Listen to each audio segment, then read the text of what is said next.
नमस्कार। अमीर कौन नहीं बनना चाहता, और स्टॉक मार्केट में तो हर कोई चाहता है कि वो आए और यहाँ से खूब सारा पैसा बनाए और वेल्थ क्रिएट करे। लेकिन वेल्थ क्रिएशन के लिए जो डिसिप्लिन चाहिए वो क्या सब में है, जो पेशेंस चाहिए वो क्या सब में है, और अगर नहीं है तो कैसे आप उसको सीख सकते हैं, और क्या आपको करना चाहिए मार्केट में जिससे आप पैसा बना पाएँ। यही हम कोशिश कर रहे हैं इस सीरीज़ में जिसका नाम है मार्केट गुरु।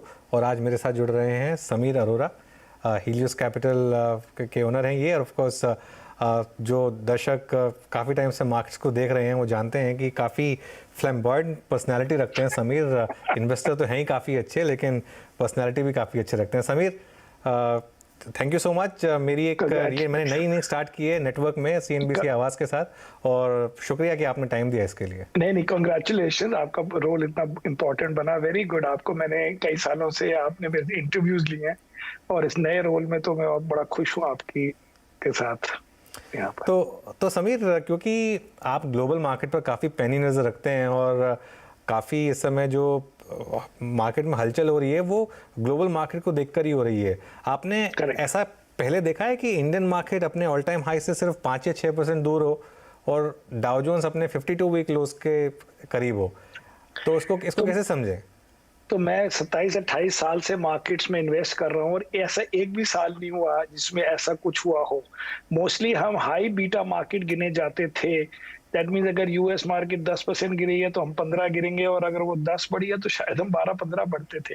लेकिन ऐसा कभी नहीं हुआ कि उनकी मार्केट गिर रही है और हमारी मार्केट रुपीज में बेसिकली फ्लैट है फॉर द ईयर। तो इसका इससे ये साबित हुआ है कि इंडियन मार्केट में लोकल इन्वेस्टर्स पहली बार, मतलब लास्ट 4-5 सालों से शुरू हुआ है ये, लेकिन they were able to decide on their own कि वो इंडिया में क्या करना चाहते हैं, क्या इन्वेस्ट करना चाहते हैं, और फॉरेनर को देख रहे हैं लेकिन हर वक्त उससे प्रिजनर नहीं बन गए उनके व्यूज के। So this is a very important thing, जो ओवर टाइम इंडियन मार्केट को जो फॉरेनर्स देखेंगे, ओवर टाइम यो वर्ल्ड देखेगा, तो इट इज ऑलवेज गुड कि there are two forces, two views. एक फॉरेनर का व्यू, एक डोमेस्टिक का व्यू, एक फॉरेन के फ्लोज, एक डोमेस्टिक का फ्लोज। एंड इस बारी इंडियन इन्वेस्टर्स ने बड़ी मैच्योरिटी के साथ ये हैंडल किया और पैनिक नहीं किया और डरे नहीं, और अब तक होल्ड करते रहे जब तक वो उल्टे फिर से ना हो जाए, विच मीन्स कि अगेन खरीदना ना शुरू कर दें, जो मुझे लगता है प्लस माइनस 3-4 महीने में शुरू हो जाएगा फिर से उनकी बाइंग। फिर से उनकी बाइंग शुरू हो जाएगी 3-4 महीने में। तो आपको लग रहा है कि ये मार्केट जो है यहाँ से समीर काफ़ी हाइज बना सकता है ऊपर, जो पिछले ऑल टाइम हाइज थे 18,600 के करीब, उनको टेक आउट कर सकता है? मैं ऐसे नहीं देखता हूँ, मैं ये देखता हूँ कि अगर आप लास्ट 25 साल में इंडियन मार्केट को देखें तो करीब 14% रुपी रिटर्न रहा है, और अगर आप लास्ट 10-15 साल में भी देखें तो बेसिकली 13-15% के बीच में मार्केट बढ़ती है।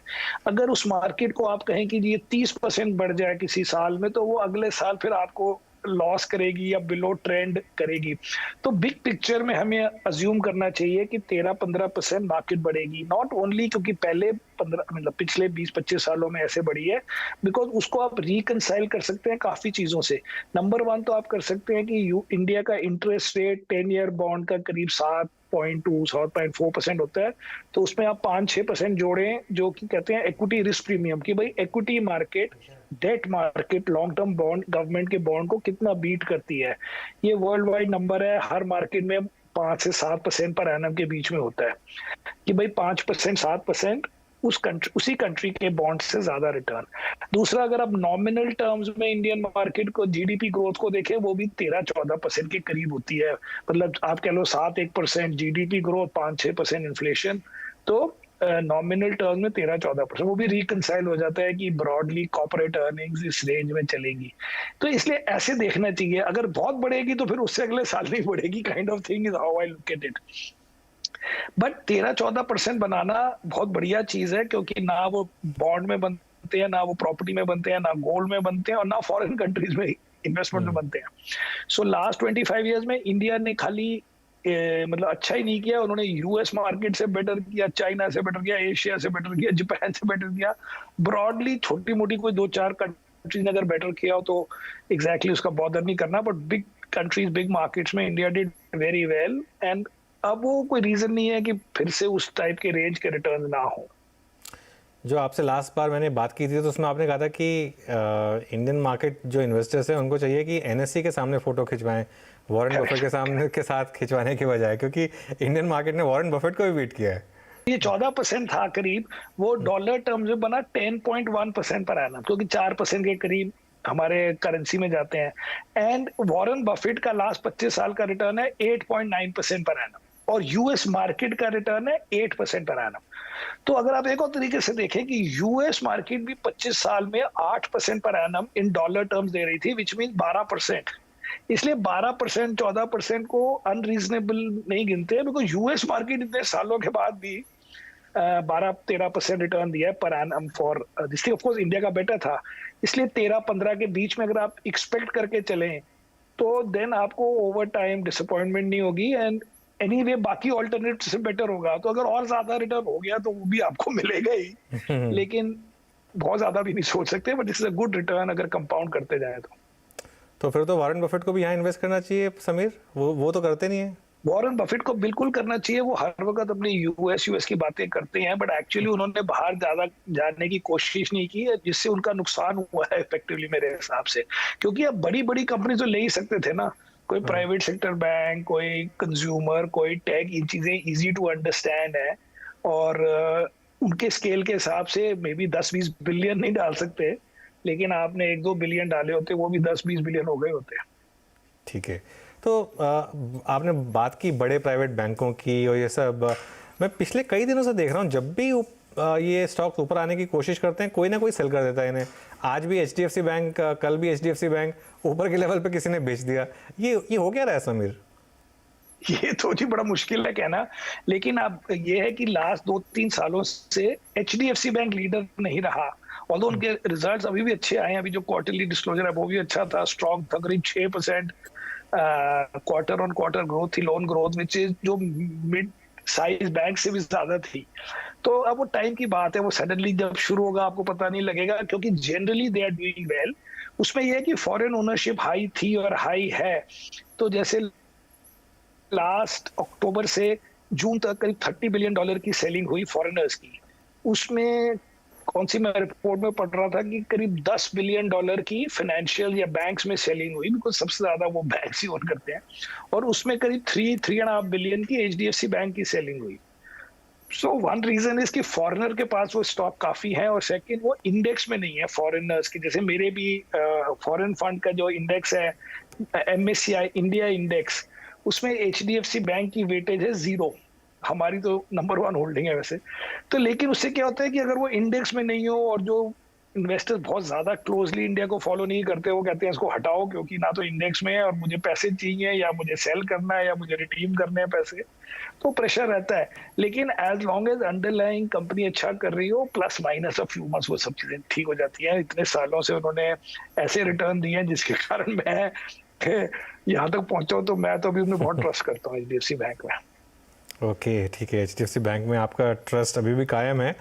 आपने एफआई सेलिंग की बात की समीर, तो मैं एक चीज़ और देख रहा था कि लगातार अगर किसी एक सेक्टर में पिछले 12 महीने में सेलिंग हुई है एफआईएस की, तो वो आईटी में है। सिर्फ एक महीना जिसमें पॉजिटिव फ्लो था, बाकी सब नेगेटिव था।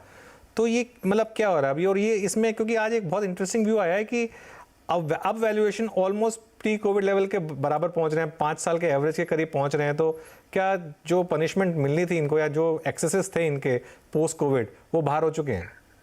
वो हो सकता है कि बाहर हो चुके, लेकिन हमने भी सेलिंग की है 12 महीनों में कहे तो, क्योंकि हमने थोड़ी जनवरी में की थी और फिर थोड़ी जुलाई और अगस्त में करी। लेकिन द पॉइंट इज कि अभी मुझे ये नहीं लगता कि उनकी आउट परफॉर्मेंस सेट हो गई है, क्योंकि अगर आप एवरेज पे भी आ गए हैं इन टर्म्स ऑफ वैल्यूएशन, मुझे लगता है कि प्री कोविड से 2-3 मतलब पी मतलब कि 15-10% से हायर भी हो, पर इतना एग्जैक्ट कुछ होता नहीं है क्योंकि हर वक्त फास्ट मूविंग चीजें हैं। लेकिन अभी अगर उनकी आगे के 1-2 साल की ग्रोथ हो जाए 6-8% डॉलर टर्म, तो उसमें इतना मजा नहीं आता जो 12-15% अर्निंग्स ग्रोथ में आता है। क्योंकि हमारी तो जीडीपी ग्रोथ 7-8% डॉलर टर्म में होती है, जिसमें consumer sector and banks and all grow more than that. तो उसमें 6-8-7% की ग्रोथ की इतना मजा नहीं है, इवन इफ कोई एवरेज पे आ गया, क्योंकि एवरेज पे आने का मतलब है कि फिर बिलो एवरेज कब होता है? नेगेटिव ग्रोथ तो कभी नहीं हुई कंपनीज की, तो बिलो एवरेज भी तो एक साइकिल का पार्ट है। तो अभी हम भी एक्साइटेड नहीं है आईटी सेक्टर की तरफ इतना। क्योंकि आईटी सेक्टर में डू वेल, लेकिन वो मार्केट के साथ ही अच्छा करेगा। मैं मार्केट अच्छा करेगी तो वो भी अच्छा कर सकता है, बट मुझे आउट परफॉर्मेंस के भी इतने चांस नहीं लगते, क्योंकि जो सारे हम प्रॉब्लम्स आपने बोला कि ग्लोबल प्रॉब्लम्स हैं, तो यूएस के साथ अगर आप कोई कनेक्शन ढूंढ रहे हैं, जान के आप आईटी लें जो यूएस मार्केट के कंपनीज और यूके की companies and European companies are the customers, तो हम बिना बात पे उनसे ओवर कनेक्ट क्यों हो एट अ टाइम जब हमें लगता है कि Indian economy is doing better than US और Indian economy is doing better than Europe, फिर हम जान के उधर की चीजें क्यों ले at average, even if they are at average, I think they are still little higher than that. तो इस समय रिस्क रिवॉर्ड कहाँ फेवरेबल है समीर? अगर यहाँ से किसी को फ्रेश पैसा डालना है, आप फ्रेश पैसा कहाँ डाल रहे हैं इस समय? तो हम मोस्टली फाइनेंशियल्स में डालते हैं। हमने छोटे बैंक्स भी लिए हैं, तो हमारे पास खाली एचडीएफसी बैंक नहीं है, हमारे पास एचडीएफसी, आईसीआईसी और स्टेट बैंक तो नियरली सेम वेट के हैं, मतलब 7% टाइप ईच। और फिर हमने 2-2.5-3% के लिए हुए हैं इंडसइंड बैंक, और मोर रिसेंटली अबाउट 1-1.5 महीने पहले आईडीएफसी फर्स्ट बैंक। तो उसमें सबसे आसान मुझे लगता है कि बैंक्स में लेना, क्योंकि बैंक्स की जो बड़ी प्रॉब्लम्स थी वो खत्म हो गई हैं, एनपीए प्रॉब्लम खत्म हो गई है, उन्होंने नए ऐसे लोन दिए नहीं कॉर्पोरेट सेक्टर को जो कभी अटके हैं, बिकॉज नॉर्मली ये कॉर्पोरेट साइकिल में प्रॉब्लम्स होती थी। और consumer is doing well, everybody agrees, and basically when a financial sector is strong in the sense कि वो पुराना बैगेज नहीं कैरी कर रहा एनपीएस का, तब नेक्स्ट 2-3 साल वो आराम से ग्रो कर सकते हैं। प्लस अगर आप उनकी वैल्यूएशन देखें compare to the last 5 year 10 year average, कोई री रेटिंग ज्यादा नहीं हुई है, खाली अर्निंग्स ग्रोथ ही मिली है आपको। सो अर्निंग्स ग्रोथ अगर स्टॉक प्राइस में कन्वर्ट हो, that is the easiest thing to buy. आपको हेजिटेशन उसमें होती है कि जी अर्निंग्स तो ग्रो ही है, लेकिन वैल्यूएशन भी बढ़ के 20-25-30% बढ़ गई है फ्रॉम व्हाट दे वर से 2 साल 3 साल 4 साल अगो। फाइनेंशियल में ऐसे नहीं लगता, तो इसलिए फाइनेंशियल इज मोस्ट कंफर्टिंग। चलिए अब समझ में आ रहा है मुझे कि आईडीएफसी फर्स्ट बैंक में पिछले कुछ दिनों में इतनी थोड़ी सी तेज़ी क्यों आ रही है। तो आपने कंज्यूमर की बात की, कंज्यूमर में एक ऑटोज़ को अगर मैं इसमें जोड़ लूँ तो पिछले साल समीर करीब 18 महीने पहले कंसेंसस सेल था, कोई टच नहीं करना चाहता था इसको। आज हर कोई ऑटो के पीछे भाग रहा है। ठीक है, ग्राउंड पे इम्प्रूवमेंट दिख रही है, लेकिन क्या इतनी इम्प्रूवमेंट है या अभी ये थोड़ा सा ओवर क्राउडेड ट्रेड हो गया है यहाँ पर? जी, हमने तो ऑटो लिया नहीं और अभी भी नहीं ले रहे, बिकॉज हमें लगता है कि ऑटो का कंफ्यूजन ये है कि first of all auto sector में technology shift is too big, कि आप अब आईसी इंजन से ईवी कार बनाएं, और किसी को एग्जैक्टली नहीं पता कि किसकी EV car will be very successful. अभी क्या होता है, कोई अनाउंसमेंट करते हैं तो स्टॉक चलने शुरू हो जाते हैं। सेकंड बात है कि इन द लास्ट 6-8 मंथ्स पूरी आपके जो ऑर्डर थे गाड़ियों के वो कन्वर्ट नहीं हुए डिलीवरीज में, क्योंकि अभी भी सप्लाई चेन में इश्यूज थे, सेमीकंडक्टर में इश्यूज थे, अब वो खत्म हुए हैं। तो अब पता लगेगा आपको 3-4 महीने बाद कि अगर ये एक पेंट अप डिमांड थी कि एक्चुअल इंडिया की डिमांड चेंज हो गई है। अगर आप यूएस में ऑटो स्टॉक्स देखें तो as soon as pent up demand was over, वो सारे स्टॉक्स अगर आप इस साल के देखो, जीएम और Ford and all these, not Tesla but all the others, I think 30-40% down होंगे year to date. Of course, अब you can say that market is also down 25% year to date, लेकिन मार्केट से ज्यादा down है।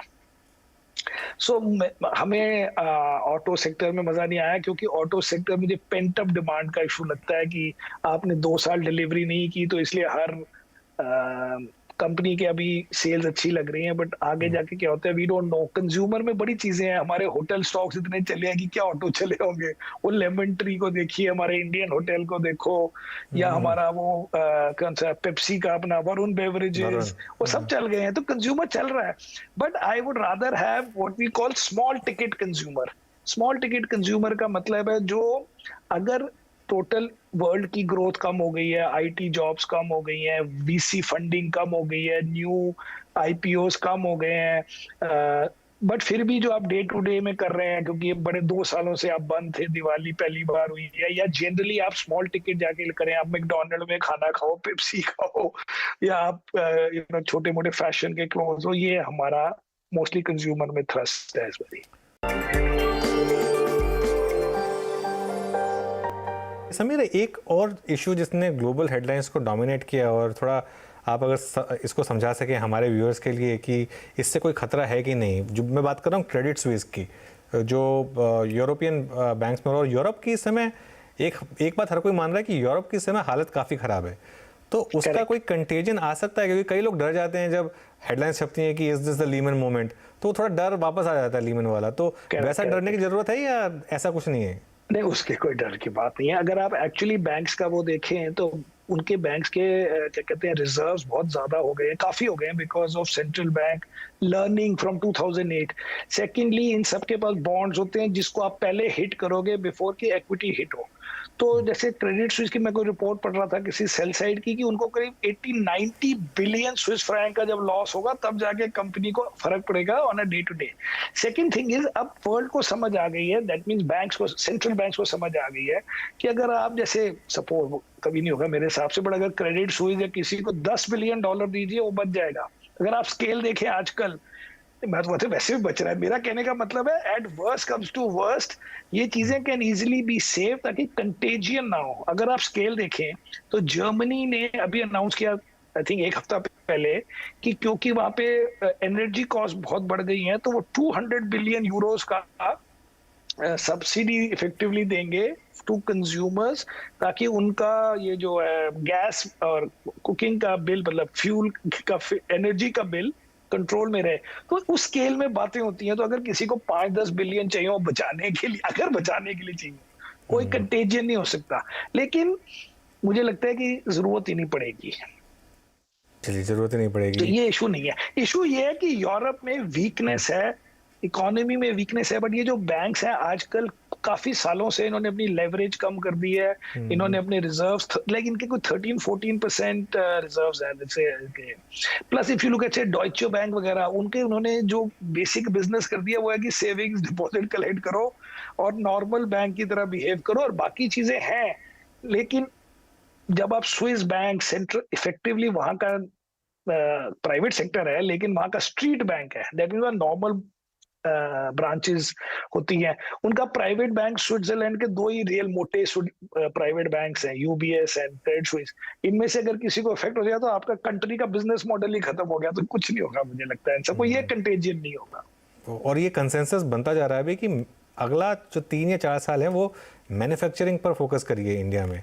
आप believe करते हैं उस थ्योरी में? और कोई स्टॉक्स या कोई सेक्टर्स जो आपको अच्छे लगते हैं मैन्युफैक्चरिंग में? सो मैन्युफैक्चरिंग की इंडिया की स्टोरी आई थिंक है क्लियर, बिकॉज जैसे अभी आपने पढ़ा होगा कि एप्पल ने ऑलरेडी $1 बिलियन के, आई थिंक 2 महीने भी नहीं हुए, कितना 1 महीना हुआ है एप्पल 14 बनाने के लिए, i14 बनाने के लिए, आईफोन 14 $1 बिलियन के एक्सपोर्ट कर दिया है। सो इस समय वर्ल्ड में people are trying to find China +1, because China में अटक गए लोग इन द सेंस की, मतलब कंपनीज, बिकॉज उन्होंने कोविड पॉलिसी में 0 कोविड किया, तो आपका आपने फैक्ट्री बंद कर दी, तो आपकी वहां पे सप्लाई प्रॉब्लम हो गई। या सेकेंडली, आजकल मुझे लगता है कि यूएस कंपनीज या यूएस एडमिनिस्ट्रेशन चाइना को ये नहीं गिनता कि एक पुअर इमर्जिंग कंट्री है तो मैं हेल्प करता हूँ, उनको अपना कंपेटिटर गिनता है।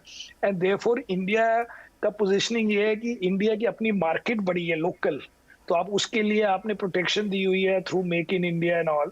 और उसके बाद अब आपने पीएलआई स्कीम कर दी, और जनरली लोकल मार्केट के लिए तो प्रोडक्शन करना बड़ा आसान है, क्योंकि आपके 15-20% तो कस्टम्स ड्यूटी के ही बच जाएंगे। सो इंडिया में मैन्युफैक्चरिंग तो होएगी और हो रही है। लेकिन अगर आप स्टॉक्स देखें तो बहुत ज्यादा स्टॉक्स नहीं नजर आते, क्योंकि many of the stocks are these assembly companies, इनके मार्जिन बड़े कम होते हैं। तो एक्चुअली इसको पहले ऐसे देखना चाहिए कि इंडिया के लिए अच्छा है, जॉब क्रिएशन के लिए अच्छा है, जॉब्स एट लोअर लेवल के लिए अच्छा है, assembly jobs, jobs for women जो फिक्स टाइम में फैक्ट्री में काम कर रहे हैं रादर देन की कंस्ट्रक्शन कर रहे हैं और ये सब अनऑर्गेनाइज एक्टिविटीज कर रहे हैं। स्टॉक्स में हम तो डायरेक्टली कोई स्टॉक कह नहीं सकता मैं इस समय की मेरे पास है, broadly speaking, but I think it is very very positive for India. Okay, अच्छा, ये जो आपने बात करी कि इंडियन मार्केट ने जो 14% का एक कंपाउंडेड रिटर्न दिया है रुपी टर्म्स में और 10.5% डॉलर टर्म्स में, 10.1, तो समीर आगे विजिबिलिटी है कि अगले 15 साल में भी ये रिटर्न्स ऐसा आएंगे? क्योंकि अभी एक बार बेस बढ़ जाता है तो उसके बाद फिर सोचना पड़ता है। 15 साल पहले मार्केट बहुत छोटा था। हाँ, इसलिए मैं कह रहा था कि अगर आप यूएस मार्केट का 25 साल का रिटर्न देखें तो वो डॉलर टर्म्स में 8% पर एनम है, तो वो भी 12% है। तो ये कोई जरूरी नहीं है कि इस बेस पे नहीं बनता। सेकंड है, अगर आप एक कॉन्सेप्ट है, आप गूगल में देखें, इक्विटी रिस्क प्रीमियम। तो वो हर कंट्री का उन्होंने ना 100 साल का डेटा निकाला हुआ है कि क्या क्या मार्केट का रिटर्न है ओवर से 10 ईयर पीरियड, एंड क्या उस कंट्री के गवर्नमेंट बॉन्ड का रिटर्न था। अब वो जो डिफरेंस है, जो इक्विटी मार्केट ज्यादा रिटर्न देती है, उसका रेंज आप देखो 5 to 7% होता है। सो इंडिया में वो 10 ईयर अभी 7 पॉइंट समथिंग है, 7.4 है, जो भी है, उसमें आप 6% ऐड कर दो, वो भी 13-14% बन जाता है। थर्डली, अगर आप जीडीपी ग्रोथ को देखें कि नॉमिनल टर्म्स में क्या जीडीपी ग्रोथ होगी, क्योंकि सब नॉमिनल बातें हो रही हैं, वो भी अगर आप सोचो कि 7-8% जीडीपी ग्रो होगी और 4-5% इन्फ्लेशन है, तो वो भी रुपी टर्म्स में हमारी जीडीपी 13-14% के करीब बढ़ती है। तो ये बड़े आसानी से हो सकता है। The only problem in this business is कि वो इवनली कुछ नहीं होता। ये नहीं है कि हर साल आपको 14% मिलेंगे, एक साल आपको -20 मिलेंगे, अगले दिन +30 मिलेंगे, घूम फिर के इस रेंज में आप पहुंच जाओगे। ओके, तो समीर, लास्ट क्वेश्चन देन, थोड़ा क्विक आंसर। इस समय आपकी बड़ी कॉल क्या है मार्केट पर? मेरी बड़ी कॉल है कि जी इन द नेक्स्ट 2 मंथ्स, मतलब दिसंबर तक यूएस मार्केट में जो गिरना होगा वो खत्म हो जाएगा। अगर गिरना होगा तो गिरेगी और नहीं गिरना होगा तो नहीं गिरेगी, लेकिन एंड हो जाएगा उनका ये अनसर्टेनिटी, बिकॉज अभी 2-3 जॉब रिपोर्ट्स हैं, 2 इन्फ्लेशन नंबर्स हैं, और जब वो गिरना बंद हो जाएगी तब इंडियन मार्केट के एब्सोल्यूट परफॉर्मेंस शुरू होगी। अभी इस साल इंडिया में हम खुश हैं कि हमारे पैसे खोए नहीं है, या we are not down, but India में पैसे बने नहीं है because the market is actually down maybe 2-3%।